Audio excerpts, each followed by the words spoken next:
G'day, all out there in the internet video radiance. You're with professional wrestling's oldest rookie interviewer.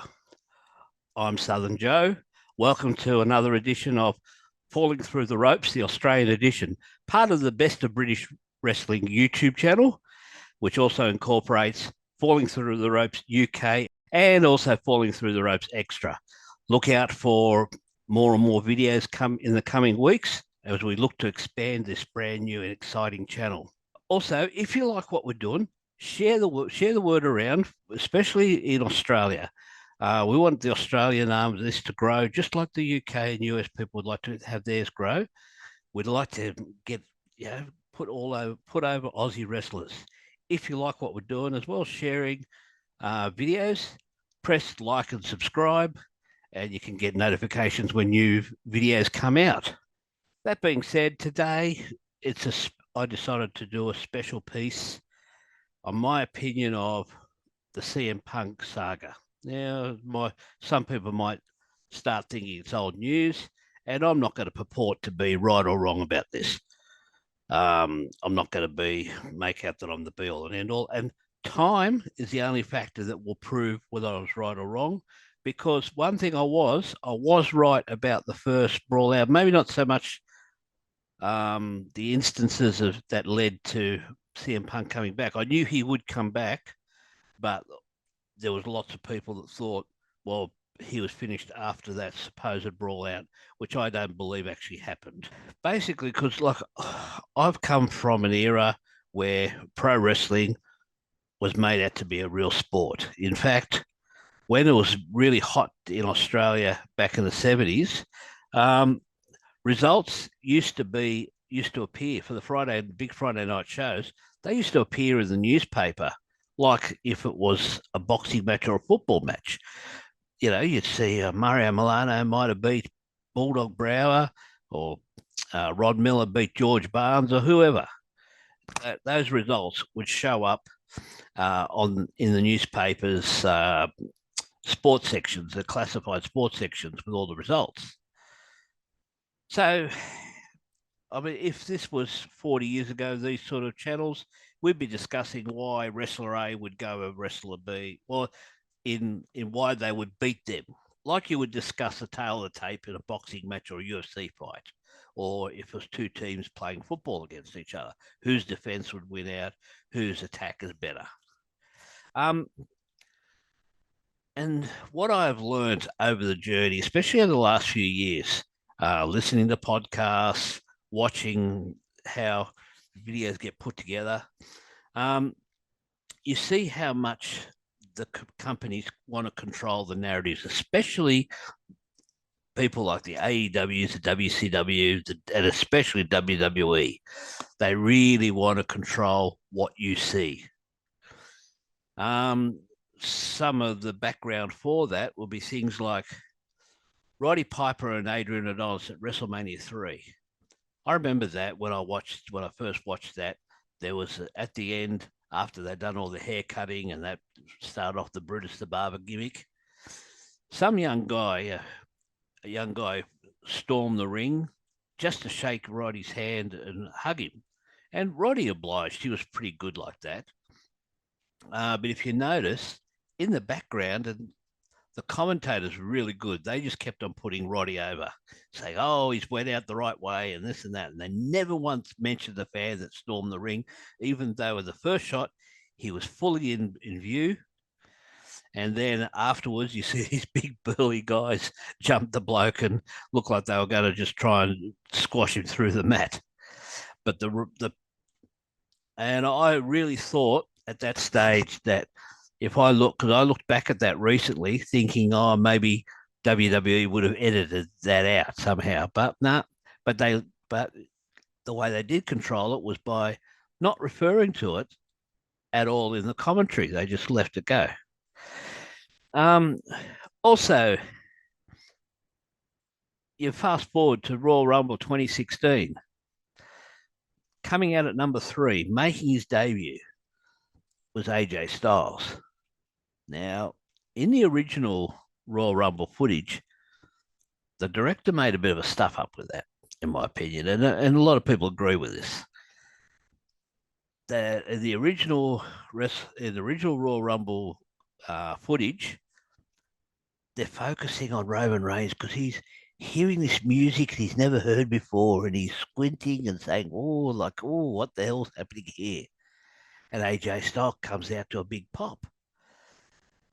The bigger pop, which you see if you watch any of the YouTube videos of WWE, like a top 10 debuts and top 10 Royal Rumble pops and that, AJ Styles gets his initial pop when the three words, "I am phenomenal," comes up on the big screen. To me, that is amazing that someone who is brand new to WWE would get such a pop. But it's how they gain control of that narrative. Because if you don't watch like that 2016 Royal Rumble, like as his footage, if you just watch it like a top 10 or a highlights, you actually see what they actually should have done originally. And that's another way that that the companies control the narrative. I mean, I could go on, but the main ones,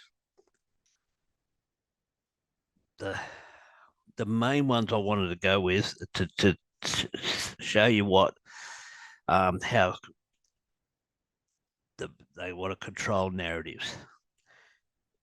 When CM Punk did his pipe bomb in the WWE, and Cena was just lying there selling for him. Oh, he's all dazed, and CM Punk sitting cross-legged and doing this so-called shoot pipe bomb, laying out the WWE, laying out Triple H, laying out Colt Cabana, all this sort of stuff. Where's security? Where was security? Why was it that he was allowed to go for about 5 or 6 or however many minutes till they finally cut off his microphone?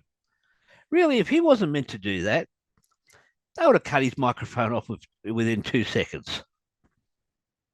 Because why would he be coming, or even maybe a minute or so, once, if they realise, that he's saying naughty things.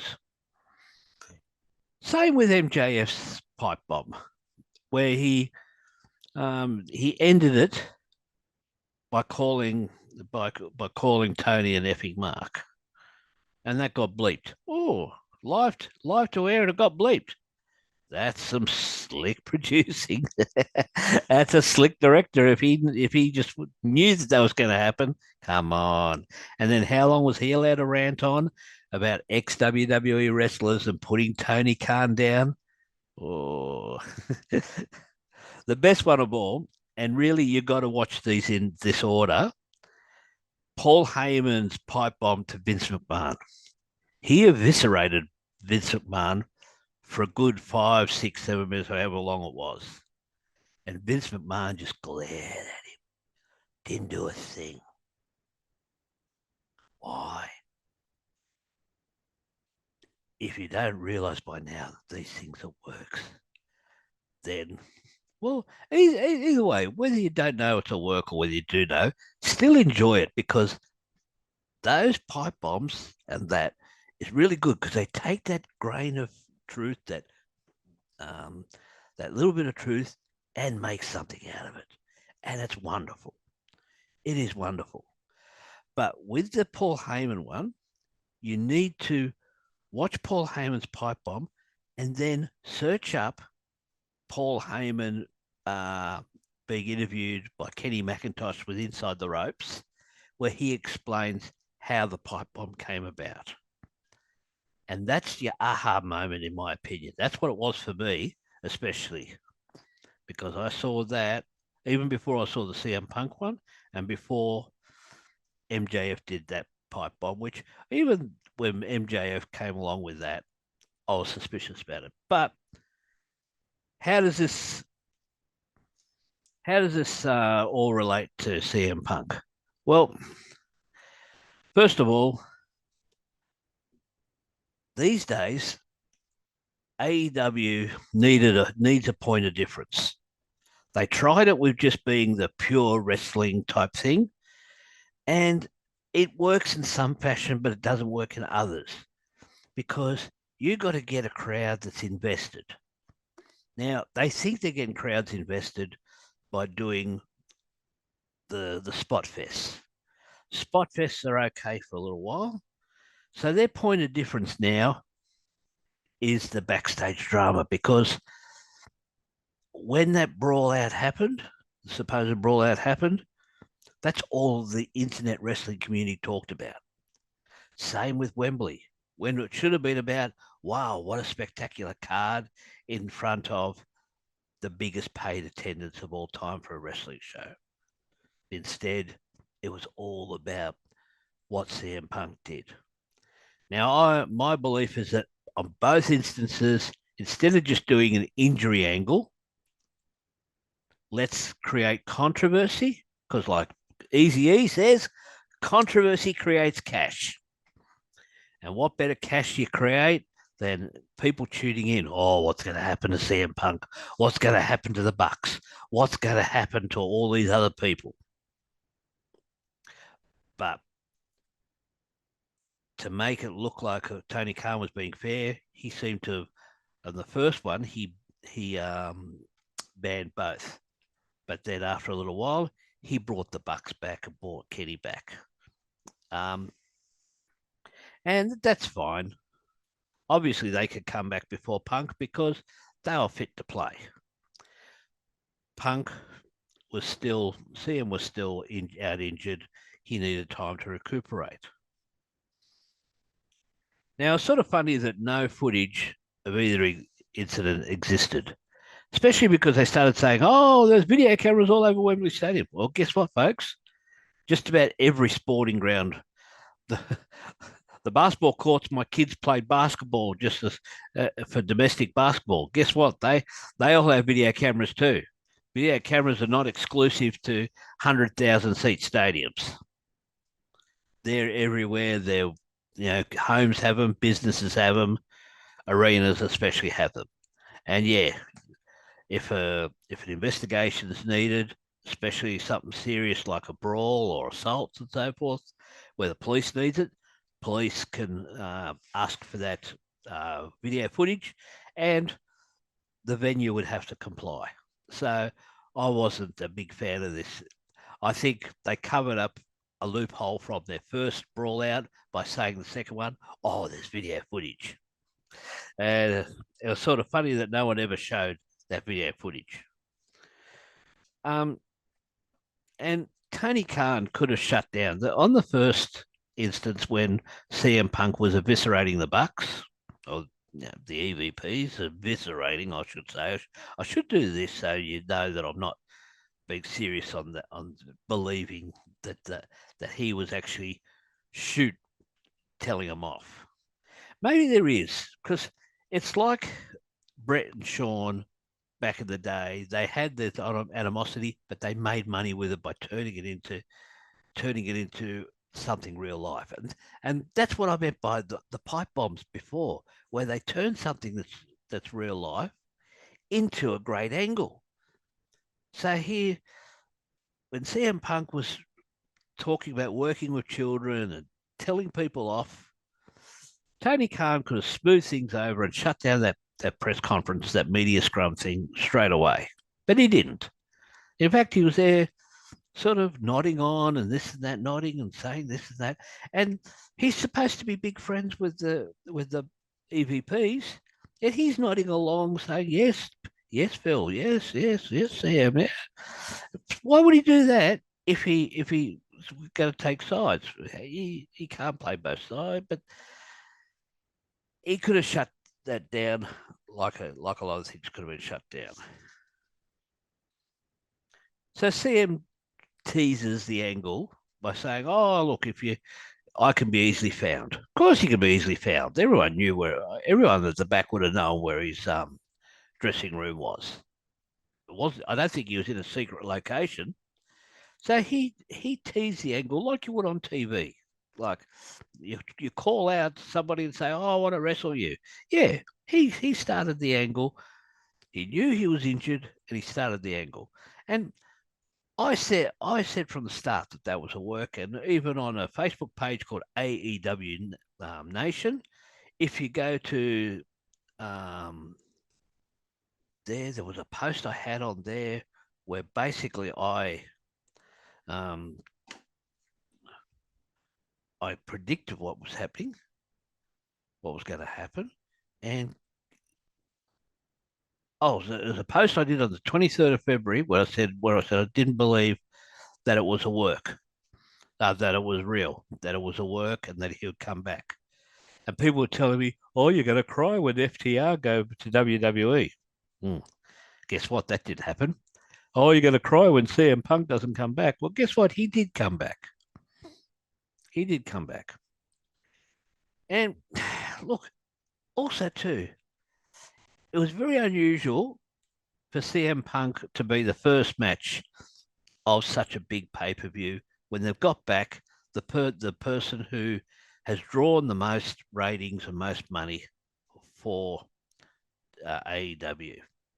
Yeah, as I said, like, don't start thinking that I'm a big CM Punk mark. I'm not. I'm a mark for his promos, but that's it. His wrestling is okay, but he gets people invested, like MJF does. I think MJF is the all-round best talented wrestling right now.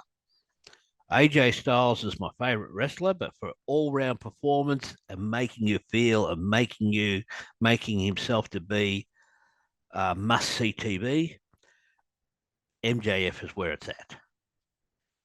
Now, CM Punk, he's the first match. But what is the last match of the 0 hour pre-show? Jack Perry. Jack Perry and CM Punk had this so-called problem about using glass and so forth.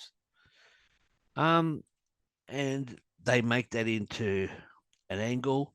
So if they were not supposed to, like there was supposed to be rumors that CM Punk, because Collision was supposedly his show, and it seemed to be that way because he was the star of the show. He didn't have ownership of the show. I mean, still Tony Khan owned the show, but CM Punk was on there, and then they created this division that, he wasn't supposed to be a Dynamite. He's not supposed to go within 50 feet of the Bucks. He's not supposed to go within 50 feet of that. He had Christopher Daniels, who's in talent relations, kicked out. Load of. Yeah, and he's supposed to have problems with Jack Perry and had him kicked out of the building. I don't believe it. Folks, you can call me crazy. I don't believe it. Okay? Because no one wrestler would have that much power, not even the EVPs. It's still Tony Khan's company. And as much as he sort of puts himself out there to be this lovable goof, I reckon behind the scenes, he's a very smart and shrewd cookie. And I think that playing this controversy over and over and trying to get more and more out of it, it's gone too far where he may have gone to a point of no return. That's the only thing on this that doesn't make sense. He's gone a bit too far to a point of no return. So that's where the mistake is, by going too much all in with this. But getting back to the CM Punk and Jack Perry situation, if they're not supposed to be anywhere near each other, why are they in concurrent matches where they can pass each other gorilla position? Of course there's going to be something happening. Of course something would happen if it's supposedly real. Especially if what's it said is supposed to be true. Yeah, it's going to happen. But you avoid that. If you think you have a problem like that, you avoid that by making sure CM Punk's match is third match in, and Jack Perry's is the second last match, or still can be the last match, because you've got 2 or 3 matches of separation between them where they don't have to pass each other at Gorilla or in the hallway or what have you. You know, Jack Perry can be in his dressing room having a Coca-Cola, having a bit of a wine or a beer or something, or what have you, having a bit of a munch on something to get his electrolytes back, getting strength back, getting maybe a warm down and changing into his street clothes. But no, not where he passes. I don't believe that. And there's so many reports, because the dirt sheets, once again, they all think they know that they were there, or they had a stooge that was there that told exactly what happened. No, I take all of those with a grain of salt. You can take my stuff with a grain of salt too, but I wasn't there. None of those people were there. Only people who were there were the wrestlers involved, Tony Khan, maybe some security and maybe office staff, but no dirt sheet riders were there. No fans were there. Anyone that wants to give these stories, take it with a grain of salt. Then you go on. Now this is where the funniest part of the story is for me. So supposedly Jack Perry, he's gone out, been a smart ass, said Crimea River, comes back. CM's supposed to have said, "Do we have a problem?"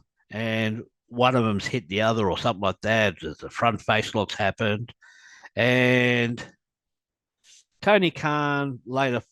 We find out that the reason Tony Khan's fired at CM Punk is because he feared for his life. Okay, he's feared for his life. Yeah, CM Punk's gone out and then worked the match. Excuse me? Let's make out that these same people are not wrestlers and that they work in a let's say they work at an electrical appliance store, okay? And let's say that Jack Perry and CM Punk are two salesmen that both think they're the best salesman on the floor. CM Punk, Jack Perry has just sold a nice double door fridge to this young lady, got maximum dollars for sale, sold her an extended warranty, got full delivery cost out of her.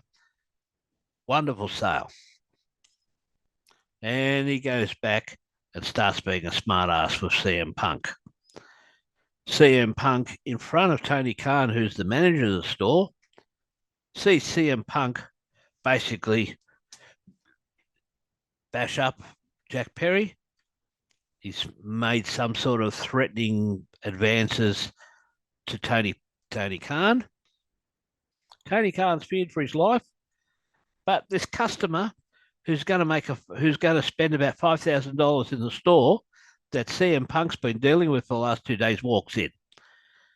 Tony Khan, instead of worrying about the fact that he just feared for his life, lets CM Punk go out and serve the customer and get a $5,000 sale, even though moments earlier he feared for his life. Does that sound like something that happened at your workplace? Because don't forget, where the wrestlers perform, that's their workplace. Just like my normal day job, I'm a courier. My work van and picking up at the warehouse is my workplace. And I'm sure if I put the manager of the warehouse's life in danger, I don't think he'll let me go out and do my run. I'd basically be escorted from the premises there, and I'd probably be going to the back of the station, the police station, in the back of a divvy van. Just does not add up. Does not add up. I may have bought it if Tony Khan had to go out in front of the Wembley crowd and say, well, CM Punk won't be wrestling Samoa Joe tonight because we've had problems at the back and I've had to fire CM Punk because he's been unprofessional and because I just feared for my life just then because he has gone off his nut. Or words to that effect. But no. Tony Khan's feared for his life. Jack Perry's supposed to be beaten up. But oh yeah, let's CM Punk go out and curtain jerk for the biggest event that AEW's ever had. Does not add up, folks. Okay, and so where do we go from here?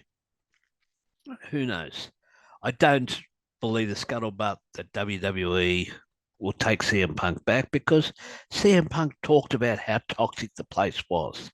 And the person who made it the most toxic for him is now the bloke who's mainly in charge. Not VKM, not Vinnie Mac, but Paul Levesque, Triple H. Triple H made things more toxic for CM than what Vince McMahon ever did. Vince McMahon just seemed to enable it for him. And that's where I believe that I don't believe that CM Punk will go back. I might be wrong. He might turn up at Survivor Series because it's in Chicago, yada yada. Okay, but if I'm wrong, okay, I'm wrong. But I've given you a lot of things to think about, rather than just say, "Oh, this guy's a CM Punk fanboy." No, I'm not. No, I'm not. I'm not a WWE. I'm a wrestling fanboy. I'm an old one, 59 years old, but I'm a wrestling fan. And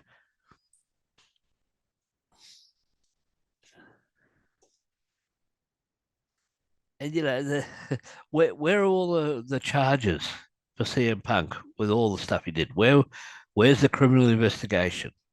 Where's the footage? Why hasn't he been charged for what he did in England? Why wasn't he and all the EVPs charged for what happened at Brawl Out? No charges were laid. No, nothing. And Tony Khan feared for his life. I don't buy it, folks. I don't buy it. If I'm wrong, so be it. But at least think about it, and think about it in context of pipe bombs and how they're constructed, especially that Paul Heyman pipe bomb. If you watch Paul Heyman's pipe bomb and then watch his interview with Kenny McIntosh, then you just start getting an idea of how much folks want to manipulate a bit of truth and turn it into money, because that's what the wrestling, that's what they've got to do. That's their business. Yeah, it's no different from a movie that might be based on real life. They're going to make money from it because that's their business. It's not a charity. And good on them for doing that. Good on them for doing that. But I don't buy this thing that says that that CM Punk was fired because he threatened Tony Khan's life.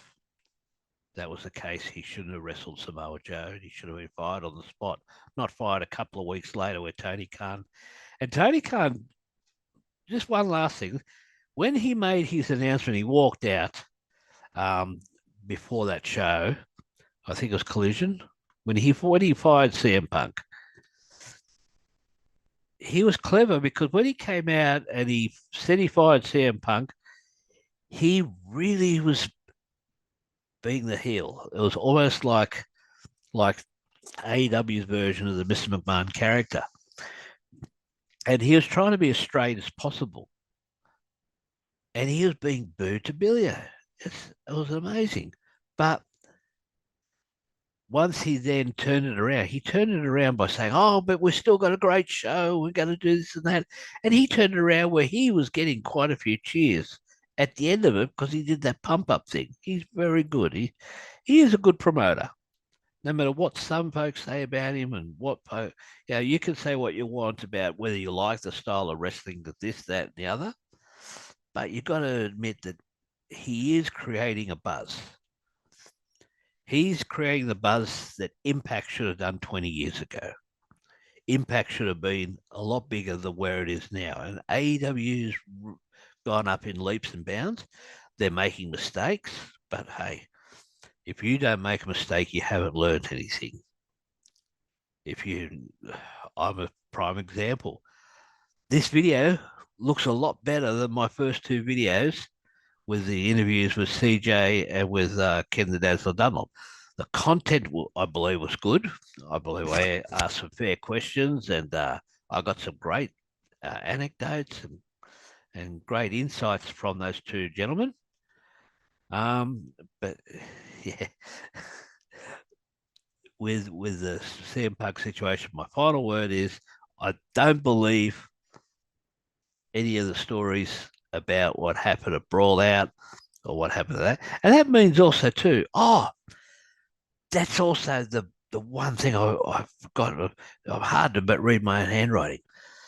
If you get on YouTube, there is a video you got to type in into YouTube CM Punk debut backstage. And what it is a short video where CM Punk is in gorilla position. And already the people are outside. It was when he made his very, very first appearance at Rampage. And he was out the back and he was about to climb the stairs to go through gorilla and go through the curtain and go out to the audience. And people already chanting CM Punk, CM Punk. And Punk was trying to be humble and saying, "Oh, was that for me? Oh my goodness!" I think he was genuinely blown away by the reaction.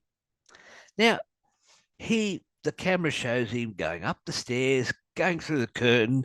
His music's playing, and the crowd goes nuts. As Jim Cornette likes to say, the babies are thrown in the air. I think that's a very funny expression. But then after that's done, the camera pans over and it's the EVPs. It's the Bucks and Omega going, "Oh, whoopie-doo," and telling people, "Oh, come on, cut it," with a pre-recorded spot like that. Why do you let that go to air? For one, your EVPs, no matter how they feel about wrestler A or wrestler B, they're not meant to show anything on camera about this or that. Second of all, I really believe that that's where, if that video was shown enough to enough people, that's where you can get clues about how this all seems to be a work. Yes, there's probably some professional jealousy and professional animosity in real life, but I still believe that there's somewhere in there where they're looking for that to create some cash down the road. And if it doesn't, then they're leaving money on the table. They're seriously leaving money on the table because there seems to be those two distinct camps, the EVPs and the CM Punk FTR. That clash, even if people are starting to say that the Young Bucks are coming less and less relevant, this would be what would make them relevant if they really wanted to have an CM Punk come back somehow. And I don't know whether he will come back this time, but I don't believe that he was actually fired. But the controversy created, especially that last, I wish I'd remembered that backstage video beforehand. I think I've spoken enough about it. You know my viewpoints on it. Hey, make some comments down below. Be respectful of your comments. Let's have a respectful discussion about this. Share it across whatever platform you want to share it on. Like and subscribe. And if you know any Australian wrestlers that would love to have a bit of a chit chat with an old soul mate like me, remember I'm professional wrestling's oldest interviewer. The oldest rookie interviewer, probably the oldest rookie interviewer. I'm still learning. I'm still getting there. But yeah, tell them to get in contact. Best of British Wrestling at gmail.com or bell24joe@gmail.com, or just through the Best of British Wrestling video channel through any of these videos. Love to see you. But I hope you've enjoyed my content. I hope I've given you something to think about. Thank you for your time. If you made it this far, thank you very much. God bless and have a great night or a great day, depending when you watch the video.